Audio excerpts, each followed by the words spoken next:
जय हिंद दोस्तों अगर शास्त्रों के अनुसार देखा जाए तो कथावाचक किसी भी जाति का हो सकता है और कोई भी व्यक्ति कथा कर सकता है बशर्ते कि उसे कथावाचन का ज्ञान पूरी तरह से होनी चाहिए और वह धार्मिक नियमों का पालन करे।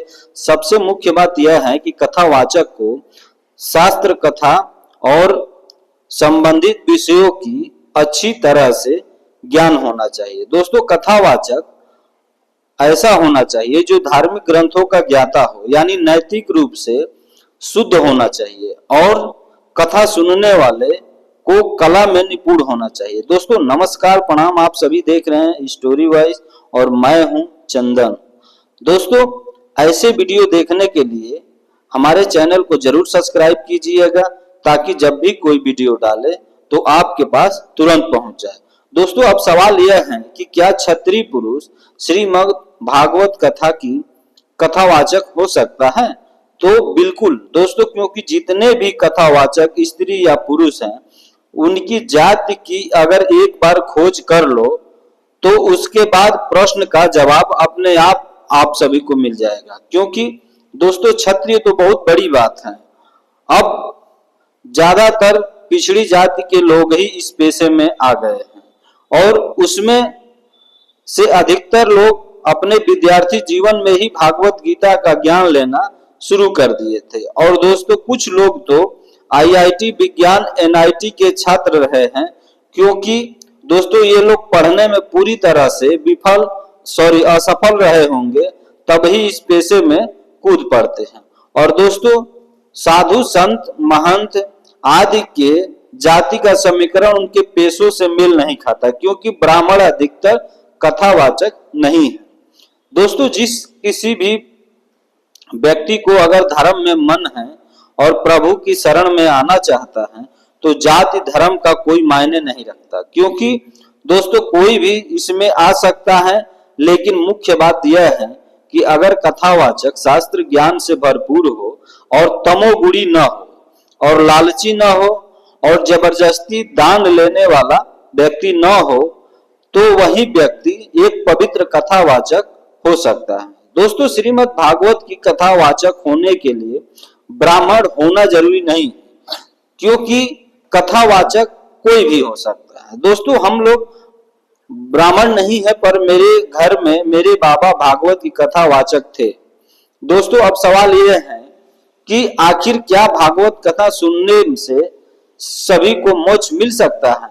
तो ऐसा नहीं है दोस्तों, क्योंकि दोस्तों अगर कथा सुनने से सभी को मोक्ष मिल जाता तो सभी लोग कथा को ही सुनकर मोक्ष को प्राप्त कर लेते, लेकिन ऐसा बिल्कुल नहीं है। मोक्ष सिर्फ केवल भगवान की कृपा से मिलता है, क्योंकि दोस्तों जितने भी महर्षि जंगलों में पड़े हैं इन्हें क्या जरूरत थी कथा सुनकर के ही मोक्ष को प्राप्त कर लेते। जबकि दोस्तों सच्चाई कुछ और है। जब तक हम किसी भी चीज के बारे में पूरी तरह से जानने की कोशिश नहीं करेंगे तब तक हमारे मन में हमेशा एक भ्रम रहेगा। क्योंकि दोस्तों जब परीक्षित को श्राप मिला कि सांप काटने का ऋषि महर्षियों को चिंता हुई, इतना श्रेष्ठ और धर्मात्मा राजा को सांप के काटने से अधोगति को पाएगा, तो इसलिए इनको वैराग्य और ज्ञान से युक्त किया जाए और उनके जीवन को शस्त्र सार से निकालकर ब्रह्मलोक में भिजवा दिया जाए, जिससे उनको सद्गति हो। दोस्तों वेद व्यास जी ने भागवत पुराण की रचना की है, जिसमें बहुत सी कहानियां हैं जो कि ज्ञान और वैराग्य से युक्त हैं, और यह कहानियां वेद व्यास जी भी सुना सकते थे, क्योंकि उन्होंने भागवत की रचना की। बहुत से ऐसे ऋषि महर्षि थे जो यह सुना सकते थे, किंतु जीव को शास्त्र सार से निकालने की विधि सुखदेव जी को ही जानते थे, इसलिए सुखदेव जी को यह कार्य सौंपा गया था।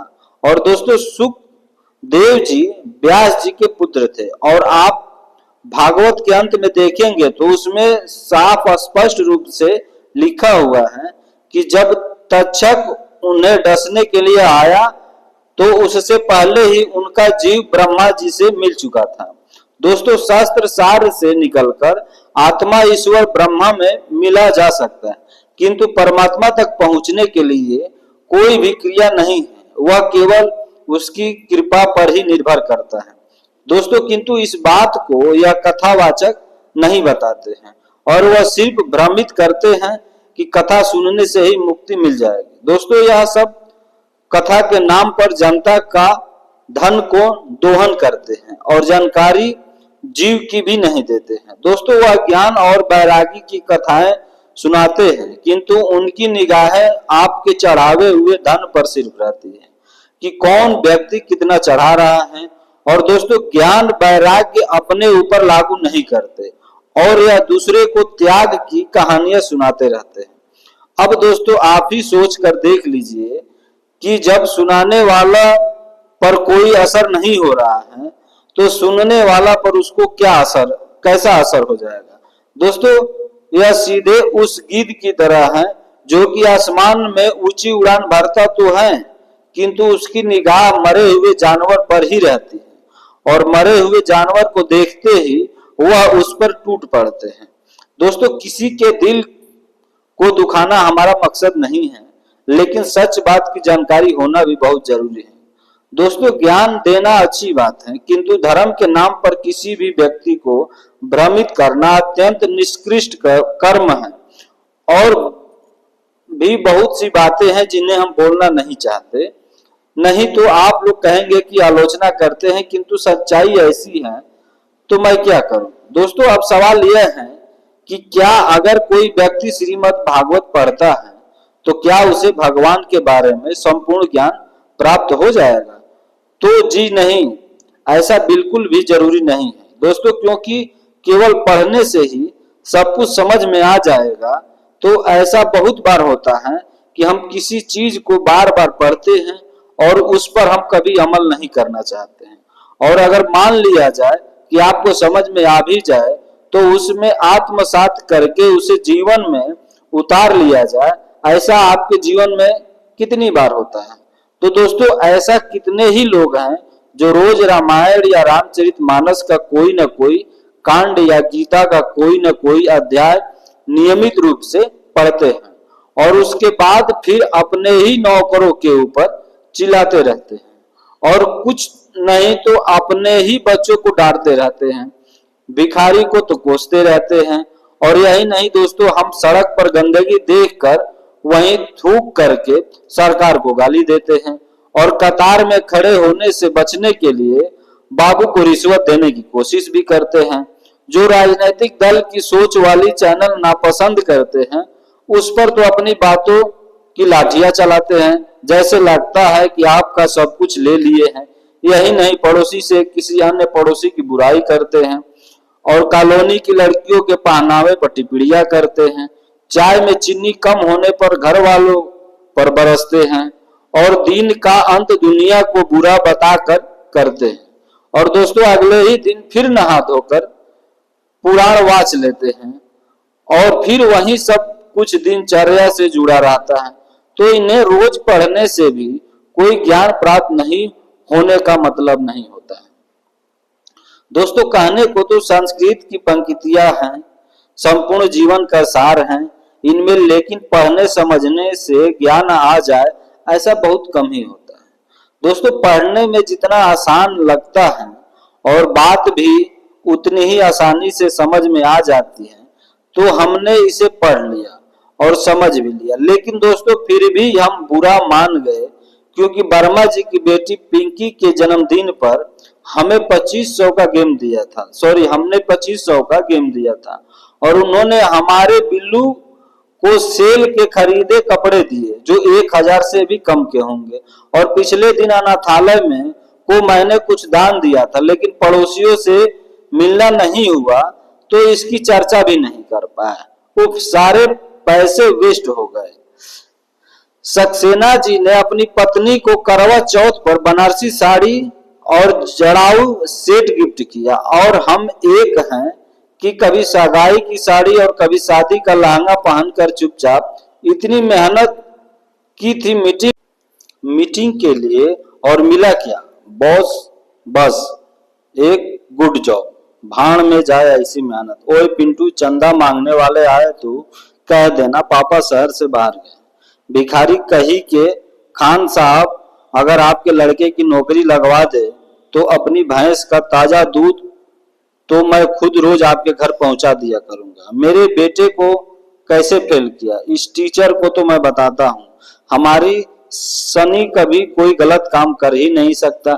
जरूर आपके बेटे ने ही कुछ किया होगा। एक बार हमने कह दिया कि तुम्हारी शादी हमारी पसंद से होगी तो कह दिया कि क्या हम इसी दिन के लिए पढ़ाया था कि तुम्हें कि बड़े होकर मनमानी करो। दोस्तों, मिला हुआ ज्ञान क्या हुआ पढ़े और समझे इस श्लोक का। जब एक सीधे से साधारण से इस श्लोक का ज्ञान आंख खोलते ही हवा हो जाता है और संपूर्ण ज्ञान कहां से प्राप्त हो जाएगा। दोस्तों, ज्ञान की प्राप्ति के लिए गीता की सीख को जीवन में उतार कर उसे रोज जीना पड़ेगा। शर्मा जी के बेटे गुप्ता जी की बेटी सक्सेना जी की कार से ध्यान हटाना पड़ेगा। और हाँ दोस्तों, भगवान ने इस संसार की लीला बहुत गहरी रची है, ऐसे ही नहीं छूटती है यह। लेकिन जब दिमाग की बत्ती एक बार जल जाती है तो यह माया भी समझ में आने लगती है और अपनी मूर्खता पर हंसी भी आती है जो इसके चुंगल में फंसे हुए हैं। अब दोस्तों, सवाल है यह है कि क्या श्रीमद् भागवत गीता से क्या प्रेरणा मिलती है। तो दोस्तों, श्रीमद् भागवत गीता न केवल धर्म का उपदेश देती है बल्कि जीवन जीने की कला भी सिखाती है। महाभारत के युद्ध में पहले अर्जुन और श्री कृष्ण के संवाद लोगों के लिए प्रेरणा का स्रोत है। गीता के उपदेशों पर चलकर न केवल हम स्वयं का बल्कि समाज का कल्याण भी कर सकते हैं। दोस्तों, भागवत गीता हमें सिखाती है कि व्यक्ति को सिर्फ और सिर्फ अपने कर्म के ऊपर ध्यान देना चाहिए और कर्म को करते समय हमें ये ध्यान रखना चाहिए कि जो कर्म हम कर रहे हैं वह सब हम लौट कर जरूर आएंगे। सभी रिश्ते नातों से ऊपर उठकर व्यक्ति को सिर्फ और सिर्फ अच्छे कर्म और सत्य की लड़ाई के ऊपर ध्यान देना चाहिए। दोस्तों, जीवन में अनुकूलता और प्रतिकूलता दोनों ही स्थिति में सामान्य रहने की कोशिश करना चाहिए। दोस्तों, जैसा कि सर्वविवादित है कि गीता का योग शास्त्र माना जाता है जिसमें योग मार्ग द्वारा आत्म कल्याण के मार्ग को प्रशस्त करने का उपदेश दिया जाता है। दोस्तों, योग के अनेक अंग हैं लेकिन श्री कृष्ण ने कर्म योग, भक्ति योग और ज्ञान योग को ही कल्याण का प्रमुख साधन माना है। दोस्तों, भगवान का स्पष्ट मत है कि कर्म के प्रभाव से संबंध का टूट जाना ही जीवन का लक्ष्य है और यह लक्ष्य उपयुक्त 3 मांगों से ही प्राप्त हो सकता है। क्योंकि दोस्तों, आजकल सनातन धर्म में और वैष्णव संप्रदाय में भागवत पुराण का सर्वोपरि माना जाता है और भागवत पुराण नाम से प्रसिद्ध पुराण पौराणिकों में विवाद का विषय रहा है तथा शाक्तों और वैष्णव में यह झगड़ा बहुत पुराना है। दोस्तों, भागवत कथा जहां भी होती है वहां पर एक यज्ञ की वेदी बनी रहती है और लोग उसकी परिक्रमा करते हैं। क्यों करते हैं, आइए आप सभी को बताते हैं। तो दोस्तों, प्रिय मित्र, सनातन ज्ञान मनुष्य के लिए बहुत गुड ज्ञान है जो हर बारीकी सत्य को सामने रखता है ताकि मनुष्य की तनिक भी कमी न रहे और सनातन ज्ञान मनुष्य को भगवान अवस्था प्राप्त करने की क्षमता रखता है। दोस्तों, यदि वह हर रहस्य समझे तो विवेक लगाकर, जैसे भागवत का मतलब एक भाग कर आया हुआ अर्थात जो आया हुआ है उसको जानना पहचानना यानी भाग्य निर्माता। यज्ञ का मतलब होता है अवांछित वस्तुओं की आहुति देना अर्थात नश्वर चीजों को नष्ट करना यानी पर वस्तुओं को त्यागना। परिक्रमा मतलब पराये को ढूंढकर चुनना यानी सत्य के चारों ओर रहना। पर को अनदेखा करना, पहचान कर वेदी मतलब एक स्थान चिन्ह तैयार करना, ऐसी वस्तु इकट्ठा करने का स्थान जो सत्य व पराये का बोध करा सके। समूह को चलती फिरती पाठशाला समझो जो हर जगह आसानी से प्राप्त हो। कथा के द्वारा सत्य समझना व असत्य की आहुति देना, पराये की परिक्रमा करके समझकर उसका नाश करना अर्थात त्यागना, संकल्प लेकर यानी जीवन अर्थात अपना स्वरूप जानकर सभी प्रकार की पराये वस्तुओं की आहुति देना। दोस्तों, कथा सुनने से व्यक्ति को ज्ञान, शांति और आनंद की प्राप्ति होती है। यह ध्यान रखना महत्वपूर्ण है कि कथावाचक को कथा सुनाते समय धार्मिक नियमों का पालन करना चाहिए और श्रोताओं को सही ज्ञान प्रदान करना चाहिए। दोस्तों, जिस किसी भी को धर्म के मन में प्रभु की शरण में आना चाहता है तो जाति धर्म का कोई मतलब नहीं होता, कोई भी इसमें आ सकता है, लेकिन मुख्य बात है कथावाचक शास्त्र ज्ञान से भरपूर हो, तमोगुणी न हो, लालची न हो, दान लेने को न उसका, कम से कम ले, अली मौला ना करे, ईश्वर अल्लाह ना करे, जो भी शास्त्र सीमित का है उसका ज्ञान बांटे, अच्छे आचरण का हो, स्त्रियों का सम्मान करे। तो ऐसा साधु संत कथावाचक किसी भी वर्ण से हो धर्म की उन्नति ही करेगा और जनहित करेगा। क्षत्रिय, ब्राह्मण, वैश्य, शूद्र कोई भी यह काम कर सकता है। ज्ञान आचरण किसी जाति धर्म के अधीन नहीं है। इसके लिए अनुशासन, सदाचारण, लोभ, मोह, काम, क्रोध पर नियंत्रण जरूरी है। नहीं तो बापू सनी भक्त बाबा, दिल्ली वाले और राम रहीम इंसान जैसा भी हो सकता है। कृष्ण की बांसुरी बजाते बजाते तिहाड़ भी छोटी पड़ सकती है। जिंदगी जीने को अंततः आपको अपने कर्मों को भोगना पड़ेगा।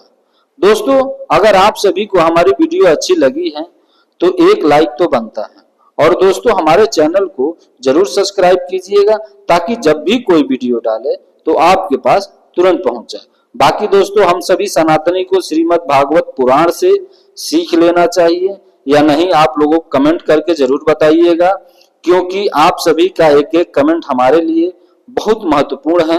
बाकी दोस्तों, इस वीडियो को हमारे हर सनातनी भाइयों के पास शेयर जरूर करिएगा। नमस्कार, प्रणाम, जय हिंद, जय भारत।